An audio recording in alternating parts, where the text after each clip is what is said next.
ये कहानी भीमकपुर गांव की है, जहाँ के राजा को एक सुंदर सी बेटी होती है।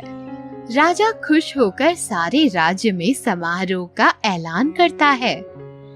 राज्य के सभी लोग बहुत खुश हो जाते हैं और नई राजकुमारी के आने की खुशी में दिए जलाते हैं। राजा उसके बाद एक बहुत ही बड़े विद्वान मुनि को बुलाता है और अपनी बेटी की भविष्यवाणी उस मुनि से पूछते हैं। मुनि बड़े ही ध्यान से उस बच्ची की तरफ देखते हैं और उनकी आंखें घबराहट से बड़ी हो जाती हैं। ये नहीं हो सकता, ये नहीं हो सकता।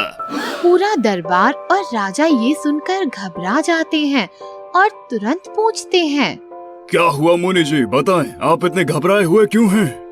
मैंने भविष्य देखा और शायद आपको ये सुन दुख होगा, पर भविष्य में आपकी एक सुंदर सी कन्या की मृत्यु हो जाएगी, वो भी एक सांप के काटने पर। क्या ये सत्य है?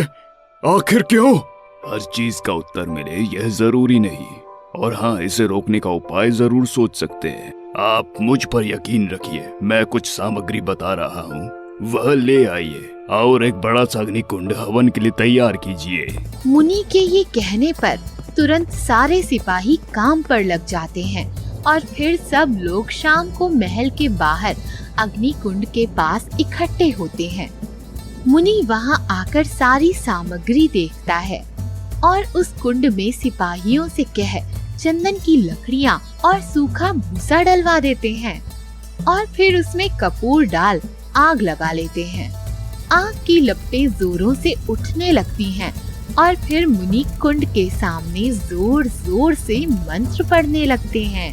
अचानक भीड़ में चिल्लाने की आवाज आती है और वो लोग वहाँ से हट जाते हैं। देखते ही वहाँ उनको कुछ सांप दिखाई देते हैं जो कुंड की ओर लोगों के झुंड के बीच में से होते हुए आ रहे होते हैं और धीरे धीरे सांपों की संख्या बढ़ने लगती है और सारे सांप उस कुंड में खुद को भस्म कर लेते हैं और यज्ञ सफल हो जाता है। राजा काफी खुश होते हैं और उसी कुंड के पास एक नाग देवता का मंदिर मुनि के कहने पर बनवा देते हैं। अब आप फिक्र न करें, आपकी बेटी सुरक्षित है। और फिर मुनि वहाँ से चले जाते हैं। कई सालों बाद राजकुमारी एकदम जवान और खूबसूरत हो जाती है और फिर वो अपने पिता के साथ पूरे राज्य में घूमने जाया करती थी।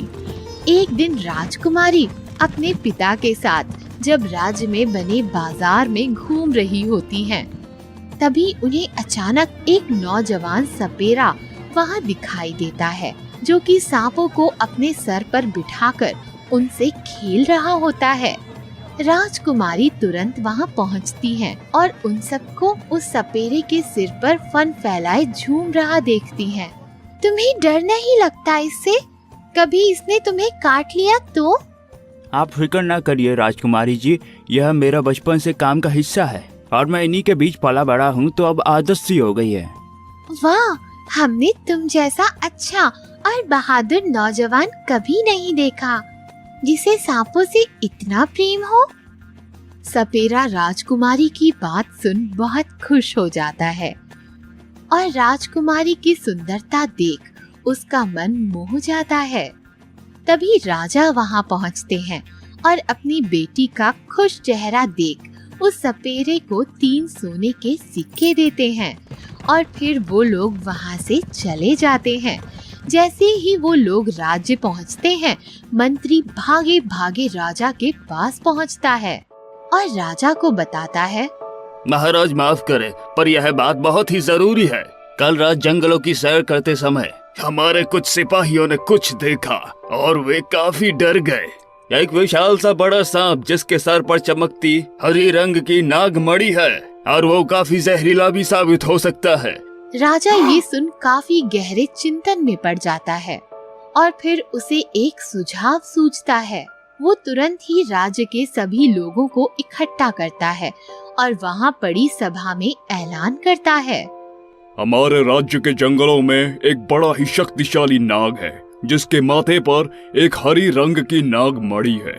जो कोई भी उस सांप को मार वह मणि मेरे हाथ में लाकर देगा मेरी बेटी का विवाह उसी से होगा, चाहे वह कोई भी क्यों ना हो। सपेरा ये सब वहीं खड़ा सुन रहा होता है। तब एक तरफ वो भी खुश होता है और दुखी भी, क्योंकि उसे सांपों से बड़ा प्यार होता है। उसी रात वो सपेरा जंगलों की ओर निकल पड़ता है और जंगल पहुंचकर वो देखता है कि और भी सिपाही उस सांप को ढूंढ रहे होते हैं। फिर उसकी नजर एक सिपाही पर पड़ती है जो एक बड़े से मिट्टी के बने बिल पर लकड़ी से मार रहा होता है। तभी अचानक अंदर से कुछ हिलने की आवाज आती है। वो सिपाही तुरंत ही लकड़ी में आग जलाकर उस बिल में डाल देता है और तभी वो विशाल सांप बाहर निकल जाता है और तुरंत ही बाकी के सिपाही उस पर जाल डाल देते हैं और लाठियों से उस सांप को मारने लगते हैं। तभी सपेरा एक पेड़ से ऐसी पत्तियां तोड़ कर लाता है जिसे जलाकर डालने पर वहां हो रहे धुएं से सारे सिपाही बेहोश हो जाते हैं और वो तुरंत उस नाग को जाल से बाहर निकाल उसको उसकी कमर में बंधे हुए छोटे से दूध के थैले से दूध पिलाता है। मेरी जान बचाने का शुक्रिया। ये सुन सपेरा बहुत डर जाता है, क्योंकि उसने पहले कभी सांप को बोलते हुए नहीं सुना था। देखो, तुम यहाँ से चले जाओ, वह लोग तुम्हें मार देंगे। जल्दी से निकल जाओ, इससे पहले कि वह सिपाही को होश आ जाए। तुरंत वो सांप वहाँ से चला जाता है और सीधा महल की ओर जा महल के अंदर प्रवेश कर जाता है और फिर वहाँ रखी एक फल की टोकरी के सामने छोटा सा कीड़ा जितना लंबा रूप धारण कर सेब में घुस जाता है और वो सेवक उस फल की टोकरी को लेकर राजा और राजकुमारी के पास रख देते हैं। जैसे ही राजकुमारी वो सेब उठाकर उसे खाती है, वो सांप तुरंत उन्हें डस लेता है और राजकुमारी नीचे गिर जाती हैं और उनकी सांसें फूलने लगती हैं। राजा ये देखकर घबरा जाता है। अरे कोई तो बचाओ मेरी बेटी को, मंत्री जी, वैद्य जी, कोई तो। ये विधान को कोई नहीं टाल सकता, चाहे वो राजा हो या रंक। तभी उसकी नजर सपेरे पर पड़ती है। मैं राजकुमारी से बहुत प्यार करता हूँ नाग देवता, मैं इसके बिना जी नहीं सकता। और बहुत जोर जोर से रोने लगता है। मुझे नहीं पता था कि तुम इससे प्रेम करते हो, पर तुमने मेरी जान बचाई है। ना चाहकर भी मैं तुम्हारी मदद और साफ दिल से मुंह नहीं फेर सकता। एक काम करो, ये नागमणि मेरे सर से निकाल कर राजकुमारी के सर पर रख दो और इस मणि को तुम अपने पास ही रखना, क्योंकि ये मेरी जान है। मणि निकालते ही सांप का दम टूट जाता है और वो मणि राजकुमारी के सर पर रखते ही राजकुमारी को होश आ जाता है। महाराज उस नाग का दहन करते हैं और नाग देवता के मंदिर में उस सांप की एक मूर्ति स्थापित करते हैं और अपनी बेटी का विवाह उस सपेरे से कर देते हैं और वो सब फिर खुशी खुशी रहने लगते हैं। एक समय की बात है, एक छोटे से गांव में सवरी और सलोनी दो बहनें रहा करती थीं। दोनों बहुत ही गरीब थीं और उनके माता पिता भी नहीं थे, इसलिए वो सबसे मांग कर अपना गुजारा किया करती थीं। समय के साथ दोनों बहनें बड़ी हो गईं और अभी भी वो दूसरों से मांग कर ही खाया करती थीं। उनमें सलोनी, जो कि छोटी बहन थी, वो बहुत ही नेक और उदार लड़की थी, पर सवरी बहुत ही घमंडी थी। उसके घमंड करने के कारण दोनों बहनों को कभी कोई काम नहीं मिलता था। सलोनी इससे बहुत परेशान रहती थी। एक दिन की बात है, सलोनी जब काम से वापस आई तो देखा कि घर में कुछ भी खाना नहीं है और उसे बहुत भूख लगी थी। उसने सोचा, चलो बाहर चलते हैं, कहीं कोई मिल जाए या कुछ दे ही दे। यह सोच सलोनी घर से बाहर निकलती है, लेकिन वह साथ में अपने पानी की बोतल लेकर जाती है। अगर कुछ नहीं मिला तो पानी पीकर अपना पेट भर लूंगी। बहुत दूर चलने के बाद उसे कोई नजर नहीं आया। उसे भूख और प्यास दोनों लगी थी। उसने सोचा, चलो कुछ नहीं तो पानी ही पी लेते हैं। तभी उसके सामने खांसते हुए एक बूढ़ी औरत आती है। बेटा, क्या तुम मुझे थोड़ा पानी पिला सकते हो? मुझे प्यास लगी है। क्यों नहीं दादी माँ। सलोनी बिना कुछ सोचे अपना पानी उस बूढ़ी औरत को दे देती है और बूढ़ी औरत खुशी खुशी पानी पी लेती है।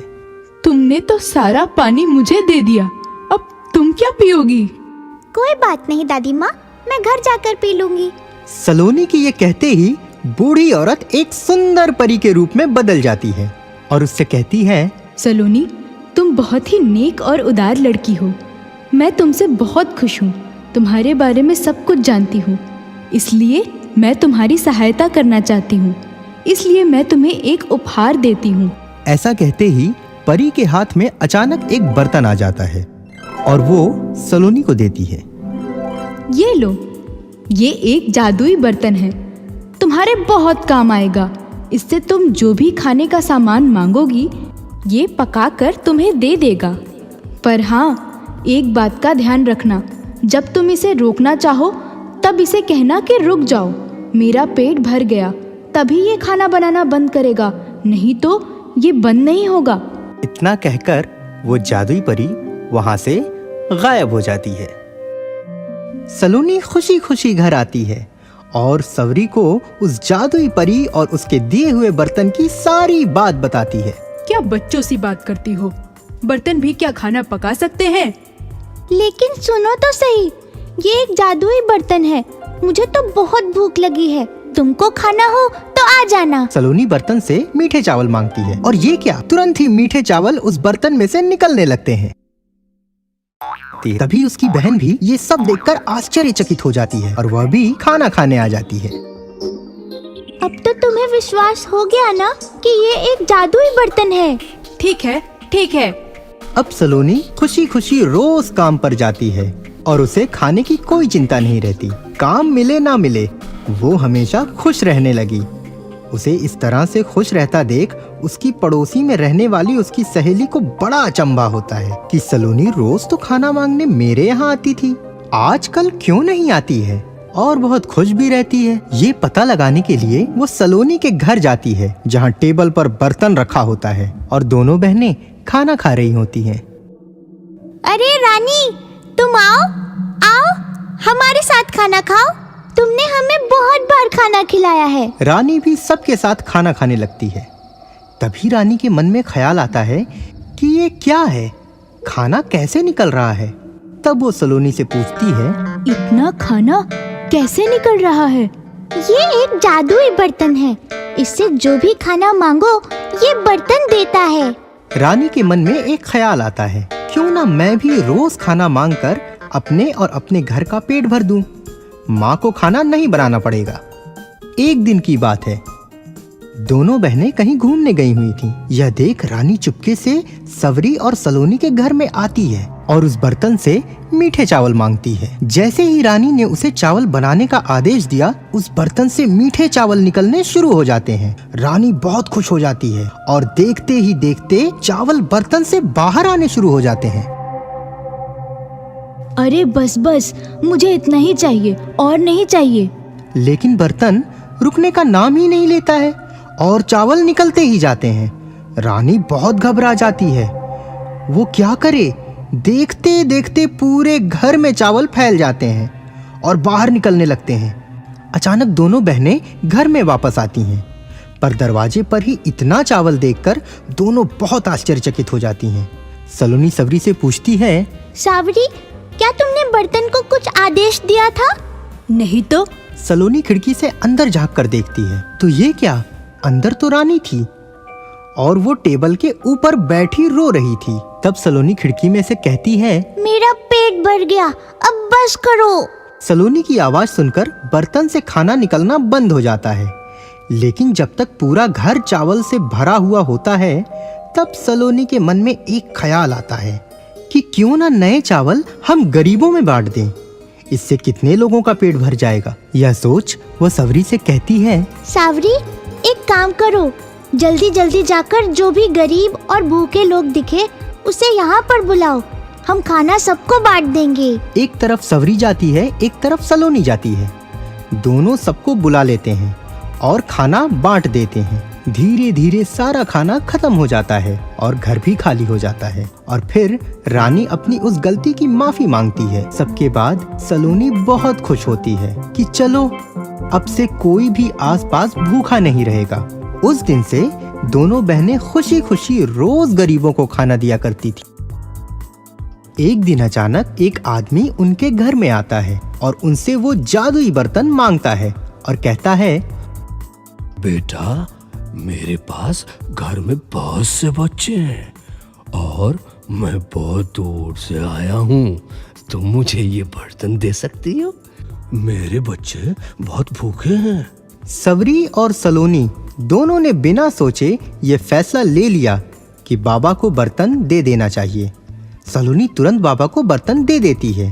तभी अचानक बाबा उसी जादुई परी के रूप में बदल जाते हैं जिसने सलोनी को ये बर्तन दिया था। ये देख सलोनी बहुत खुश होती है और कहती है, अरे आप? मैं देखने आई थी कि तुम पहले से कितनी बदल गई हो। तुम कितना सबकी मदद करती हो और तुम्हारी बहन भी कितनी ज्यादा बदल गई है। इसे तुम अपने पास ही रखो, मैं तुमसे बहुत खुश हूँ। ये कहकर वो परी गायब हो जाती है और उसके बाद सलोनी और सवरी पूरे गांव के लोगों में रोज खाना बांटती हैं।